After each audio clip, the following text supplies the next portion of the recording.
नमस्कार श्रोते हो. दीपक रेगे कथाकथन चॅनलवर तुम्हा सगळ्यांचं मनापासून स्वागत. श्रोते हो, तुम्ही ऐकताय सुरेश वैद्य यांची आटोकाट ही कादंबरी आणि आज भाग तिसरा. हां, आता सांग तू कोण आहेस? तुला इथे कोणी पाठवलंय? खोटं बोलायचा प्रयत्न करायचा नाही. तो तिला विचारत होता. त्याच्या आवाजाला एक धारदार कठोरपणा आलेला होता. अनुपमा हॉलमधल्या एका सोफ्यावर बसली होती आणि इंद्रजित तिच्यासमोर एक हात कमरेवर ठेवून आणि दुसऱ्या हातानं स्वतःचा खांदा चोळत उभा होता. त्याचा खांदा चांगलाच दुखावला गेला होता. तिच्या हातातला दंडुका हिसकावून घेऊन कोपऱ्यात फेकून दिल्यावर त्यानं तिच्या हाताला धरून ओढत तिला हॉलमध्ये आणलं होतं आणि मग समोरच्या कोचावर तिला ढकलून देत तो तिच्या समोर उभं राहून तिला आता प्रश्न विचारत होता. अनुपमाची भीती हळूहळू कमी झाली होती. मगाशी त्याचा चेहरा पाहून ती मनातनं जाम घाबरली होती. हा आता 2-4 तरी आपल्या कानाखाली वाजवणार असं तिला वाटलं होतं, पण त्यानं नुसतंच तिला ओढत आणून कोचावर ढकललेलं होतं. हा आपल्याला मारणार नाही. मारायचं असतं तर त्यांनी किचनमध्येच मारलं असतं. अगदी शेवटच्या क्षणी त्यांनी स्वतःवर कंट्रोल केलेला असावा.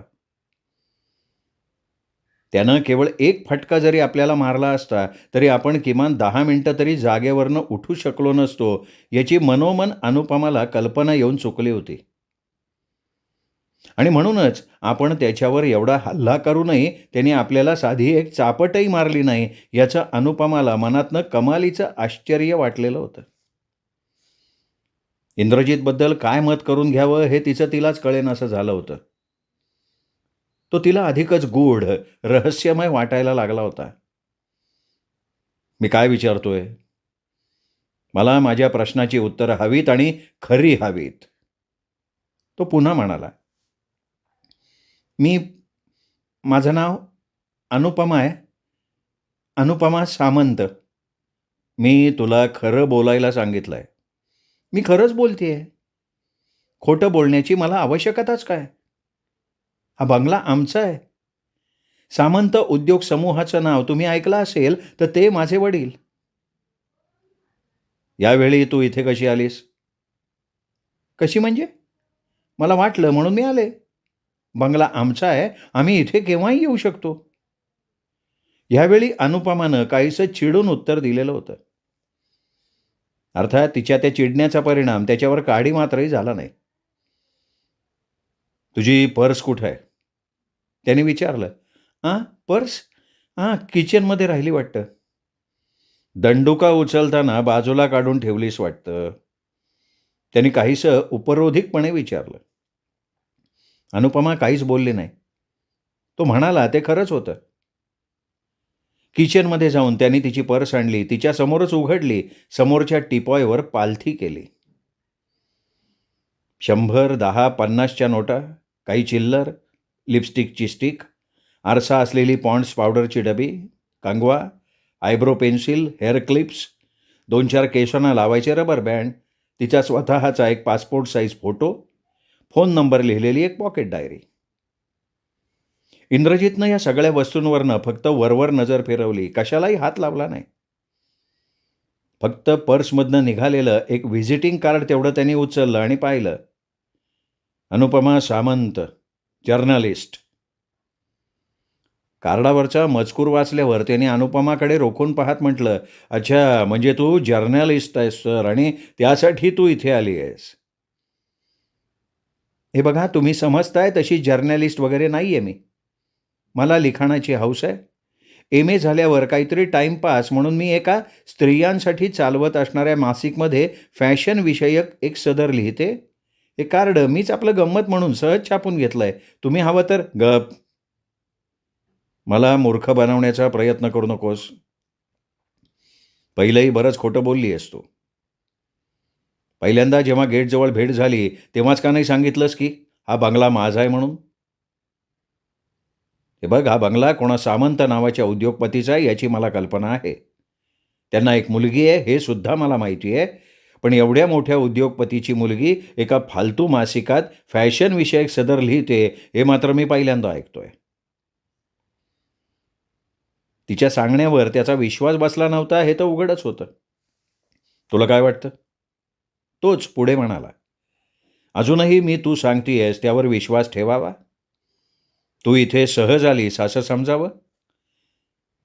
तुमचा विश्वास बसत नसेल तर दुर्गा मावशीला? अनुपमा म्हणाली. इंद्रजीतच्या डोळ्यात आता एक वेगळीच चमक दिसायला लागली. अनुपमाला पुन्हा भीतीनं घेरलं. पुन्हा तिचं हृदय धडधडायला लागलं. इंद्रजीतचा जर आपल्या बोलण्यावर विश्वास बसला नाही तर तो आपलं काय करणार? मला कोणाला काही विचारायचं नाहीये, तो शांत स्वरात म्हणाला. पण मला विचारायचं आहे. एकाएकी अनुपमा स्वतःवरचा संयम संपुष्टात येऊन ओरडली. तुम्ही लोक कोण आहात? इथे का आलाय? कशासाठी तुम्ही आमचा बंगला ताब्यात घेतलाय?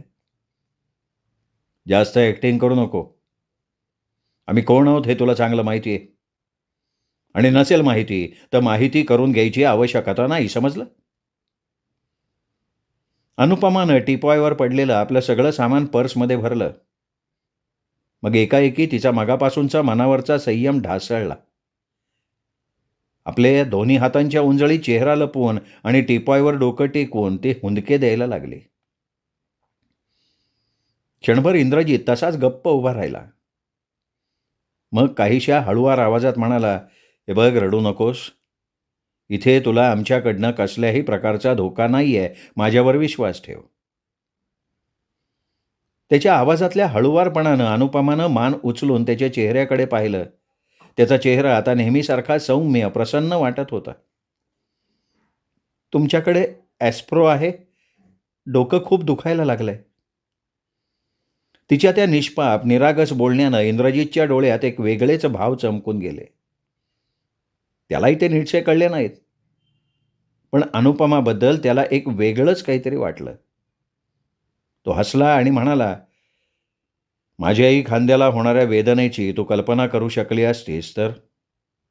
खैर, चल कॉफी घेऊ. कदाचित कॉफी प्यायल्यावर तुझी डोकेदुखी थांबेल. हां, पण यावेळी तू माझ्या समोर बसायचं. पुन्हा एखादा कोपरा बेपरा पकडायचा नाही, समजलं? मी आता पुन्हा रिस्क घेऊ इच्छित नाही. अनुपमा काही न बोलता उभी राहिली आणि इंद्रजीतच्या बरोबरीनं किचनकडे चालायला लागली. अनुपमानं कॉफीचे 2 मग भरले. इंद्रजीत तिच्या समोर उभा राहून तिची प्रत्येक हालचाल टिपत होता. अनुपमानं कॉफीचा 1 मग त्याच्या हातात दिला, दुसरा स्वतः घेतला. कॉफी आपण इथेच पिऊ, हां, असं म्हणत तो समोरच किचनच्या ओट्याजवळ असलेल्या एका छोट्या पिंपावर बसला. त्याचवेळी अनुपमाला भुकेची जाणीव झाली. हातातला मग तिने ओट्यावर ठेवला. फ्रीज उघडून त्यातून ब्रेड आणि लोणी काढलं. स्लाईसवर लोणी फासलं, सँडविच बनवलं आणि कॉफीबरोबर खायला लागली. अर्थात त्यापूर्वी तिने इंद्रजीतलाही विचारलं होतं, पण तो नको म्हणाला होता.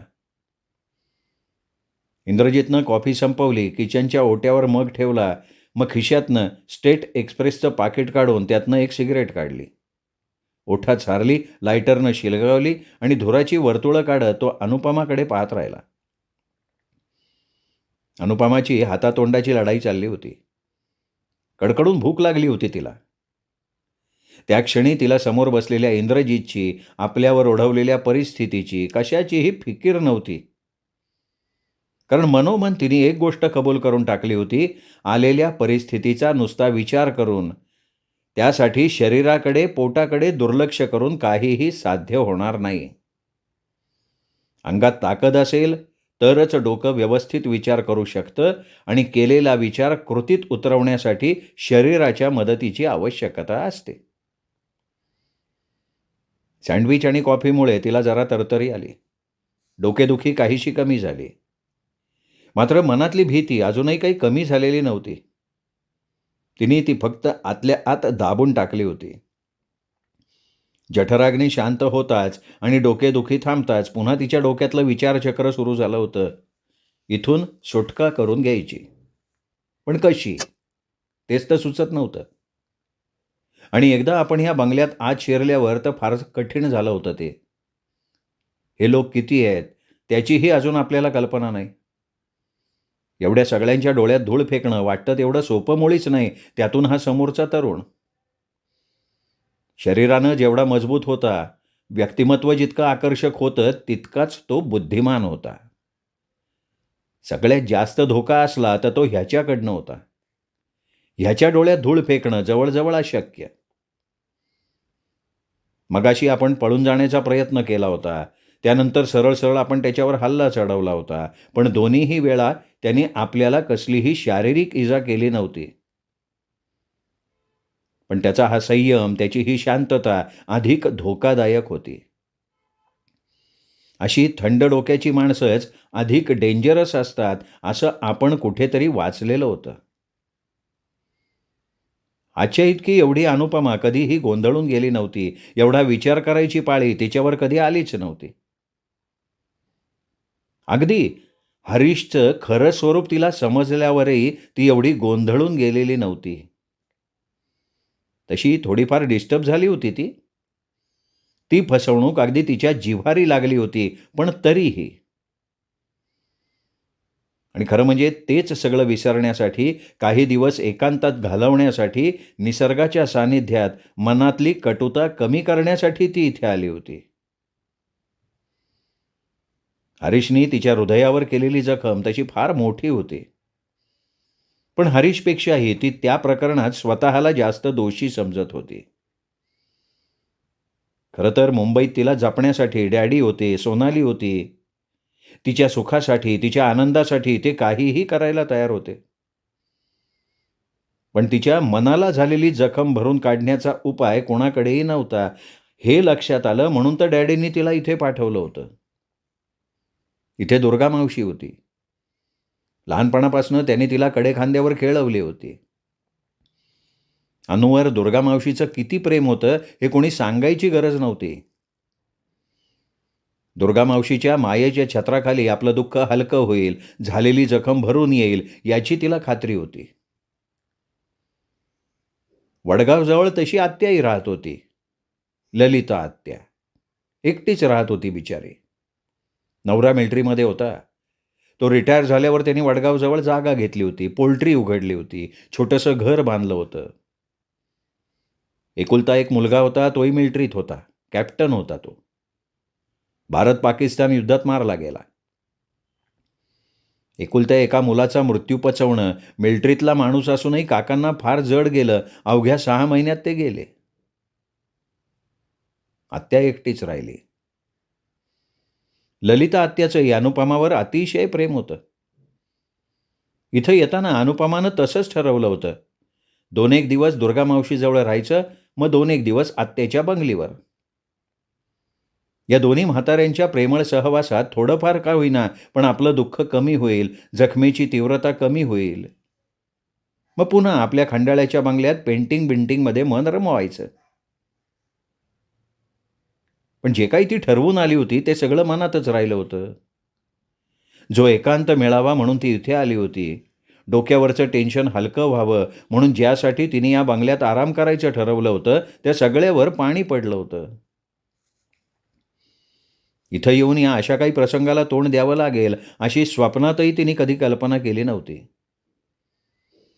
इथे येऊन टेन्शन दूर व्हायचं बाजूला राहिलं, एका वेगळ्याच सापळ्यात ती सापडली गेली होती. हरीशविषयी विचार करायला आता वेळच नव्हता. या प्रसंगातनं कसं सुटावं एवढा एकच विचार आत्ता डोक्यात घोळत होता.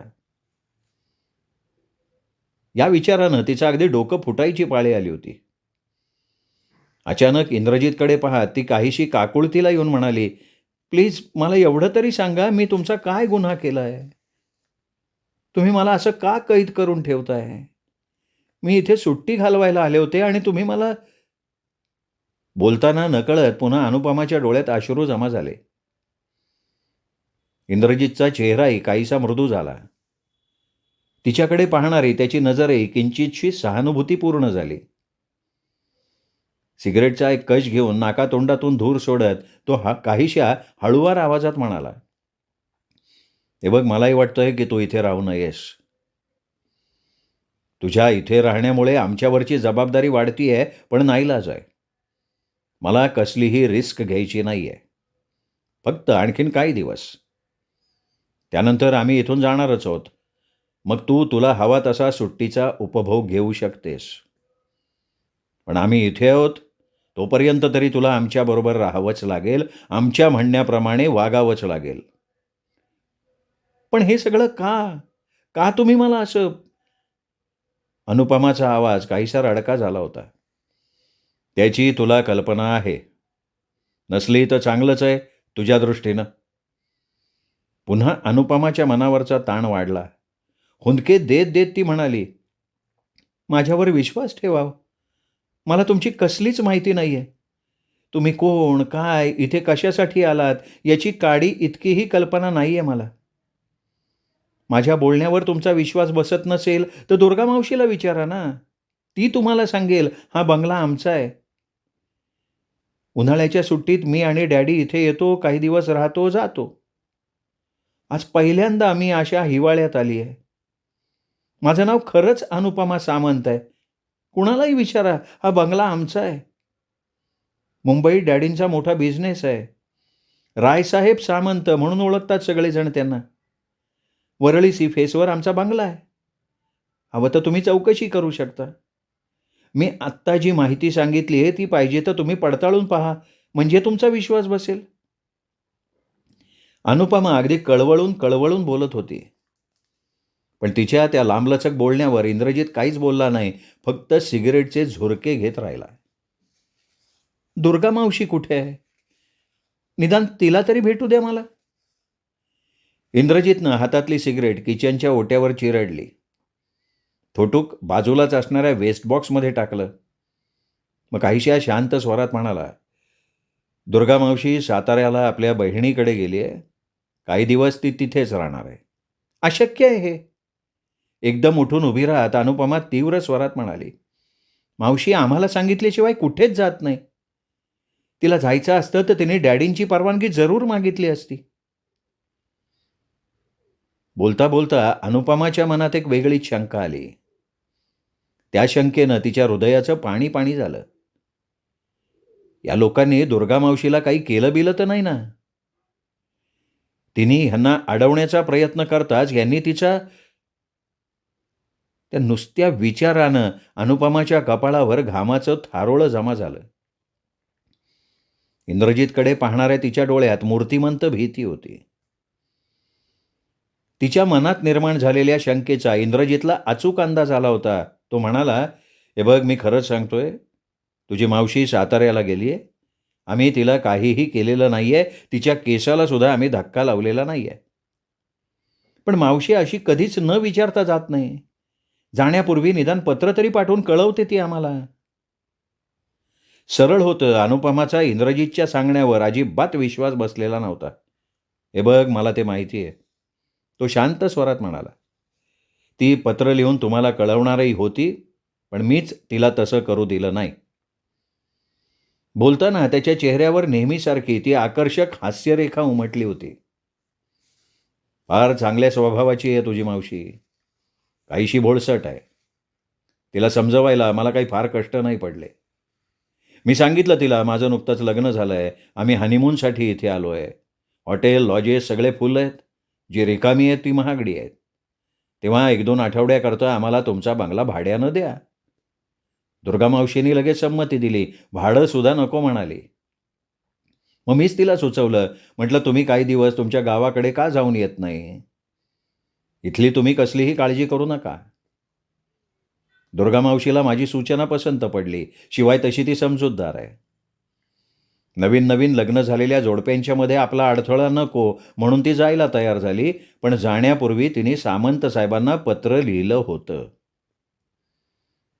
आता तुझ्या लक्षात आलं असेलच की ते पत्र मी पोस्ट केलंच नाही, मध्येच फाडून फेकून दिलं. तरीही डॅडींचं उत्तर आल्याशिवाय तिने बंगला असा तुमच्या ताब्यात दिला नसता. मावशी तशी कितीही भोळसट असली तरी डॅडींच्या परवानगीशिवाय. अगदी बरोबर आहे, अगदी बरोबर आहे. सामंत साहेबांनी परवानगी दिल्यानंतरच मावशी गेली. इंद्रजित हसून म्हणाला, डॅडींनी परवानगी दिली? पण तुम्हीच तर आत्ता म्हणालात ना, की ते पत्र तुम्ही मध्येच फाडून. हां, पण तुझ्या मावशीला त्याची काय कल्पना ना? सामंत साहेबांना पाठवलेल्या पत्राचं उत्तर तिला मिळाल्यावर तिला जायला काहीच अडचण नव्हती. तुम्ही काय म्हणताय? मला अजिबात कळत नाहीये. फारसं अवघड नाहीये ते. हे बघ सामंत साहेबांचं उत्तर. असं म्हणत इंद्रजितनं खिशातनं घडी केलेलं एक पोस्टकार्ड काढून तिच्या हातात दिलं. अनुपमानं ते हातात घेतलं, वाचायला सुरुवात केली. तुझं पत्र मिळालं. एका नवीनच लग्न झालेल्या जोडप्याला 8-15 दिवस बंगला हवाय, देऊन टाक. नाहीतरी बंगला रिकामाच असतो. दरम्यान तू साताऱ्याला जाऊन यायचं म्हणतीयस, चालेल. माझा तुझ्यावर विश्वास आहे आणि तुझा त्या तरुणावर आहे. मग प्रश्न येतो कुठे? आणि बंगला काही कोणी चोरून नेणार नाही. बंगला त्या तरुणाच्या ताब्यात दे, तो निर्धास्त जा. पत्राखाली डॅडींची सही होती. पाहिलंस ना? पाहिलंस का नाही? सामंत साहेबांनी परवानगी दिल्यावरच दुर्गा मावशी अगदी निर्धास्तपणे साताऱ्याला निघून गेली. तिच्या हातातून पत्र काढून घेत इंद्रजित हसून म्हणाला, डॅडींच्या नावानं तुम्ही दुर्गा मावशीला हे बनावट पत्र पाठवलं तर? हां, भीती फक्त एकच होती. दुर्गा मावशीला सामंत साहेबांचं अक्षर आणि सही याचा संशय येतोय का काय? पण तसं काही झालं नाही. तिला कसलाही संशय आला नाही. अनुपमाच्या लक्षात आलं, ह्याच्या या छाप पाडणाऱ्या व्यक्तिमत्वावर आणि मिठ्ठास वागण्या बोलण्यावर दुर्गा मावशी भाळली असणार. तिला या पत्राच्या बनावटपणाची जरासुद्धा शंका आली नसणार. ते पत्र डॅडींचंच समजून तिने बंगला याच्या स्वाधीन केलेला असणार.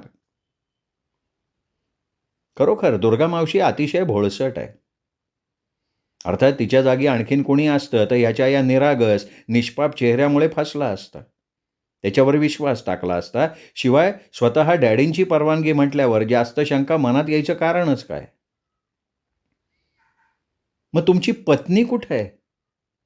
अनुपमानं विचारलं. प्रश्न विचारल्यावर तिला आपला मूर्खपणा कळून आला, पण तरीही जिज्ञासा होतीच की. दुर्गा मावशीला दाखवायला त्यानं तिला आणली असणारच की. भाडोत्री का होईना. इंद्रजीत तिच्याकडे पाहून नुसता हसला.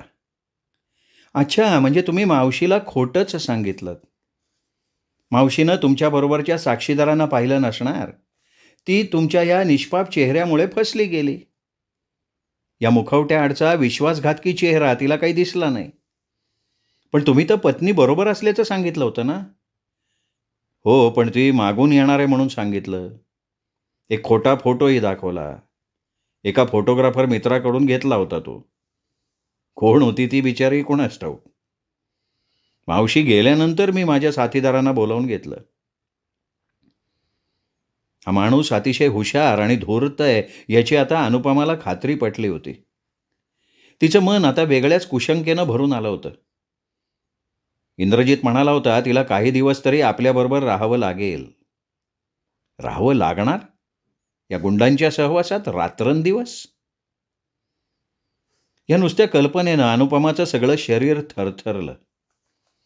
हे लोक काहीही करतील. यांची नियत कधी बदलेल ते नाही सांगता येणार. एवढ्या दिवस यांच्या सहवासात राहिल्यावर कोणाच्या तरी डोक्यात ती कल्पना येणारच की. आपण असहाय्य, अगतिक, काय करणार आपण यांच्या पुढे? अनुपमानं आपलं डोकं गच्च धरून ठेवलं. काही सुचेनासं झालं होतं तिला. आपल्या स्त्रीत्वाची तिला पहिल्यांदा चीड आली होती आणि आता त्याहीपेक्षा डॅडींची चीड. एवढ्या एकांतात, लांब टोकाला, आजूबाजूला दूरवर एकही बंगला नसताना हाच बंगला घ्यायचं डॅडींना काही नडलं होतं का? खूप चीड आली होती तिला. श्रोते हो, हा होता सुरेश वैद्य लिखित आटोकाट या कादंबरीचा 3रा भाग. 4था भाग उद्या. तोपर्यंत एकच विनंती, चॅनल सबस्क्राईब केलं नसेल तर प्लीज चॅनल सबस्क्राईब करा. वरती आत्ता जो माझा फोटो दिसतोय उजव्या हाताला त्याच्यावर क्लिक केलं तरीही चॅनल सबस्क्राईब केलं जाईल. पुन्हा भेटूयात उद्या. तोपर्यंत नमस्कार मित्र.